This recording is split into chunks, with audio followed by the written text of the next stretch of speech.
And we're live! Show Techno back here, coming at you with the deets on how to get your project exported out to Google Drive and get it shared over to our 3D printer. So let's say I'm calling this good. I have gone through the fit and finish checklist. I've looked at all these requirements, and the final thing that I did was I had a fellow student review my design as well as the instructor. And then I'm ready to go.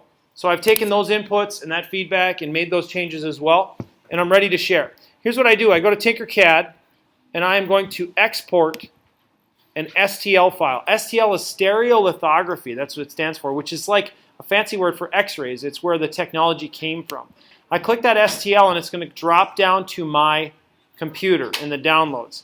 Now I need to go back to Schoology. In TinkerCAD City, there's a lot of links in here, and there's not much I'm going to do about that. There's just a lot of learning.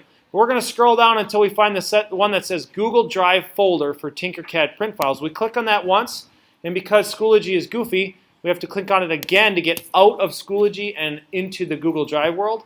And here I'll find I've got a folder with all of my TinkerCAD files. Now there's 3 here from last rotation yet. These have been printed. You are just going to drag your file right from the little tab down on the bottom of your browser, drop it in here with the green plus, and it's going to copy up here. And when it's done, it'll show up as schultephoneholder.stl. Now I'm going to move these other 3 out of the way so it's not confusing, because these are already downloaded for print and they're gone. I'll take care of cleaning this up, but once you get it here, it's queued up to print. I usually go in the order that they were uploaded. Now that doesn't mean you should rush to upload, because they're all going to get printed in the time we have, as long as the printer's working. And I would rather you take the time to finish your 3D print out than rush through it and be like, oh yeah, I just didn't take time to round edges or to put some surface embellishment on or anything like that.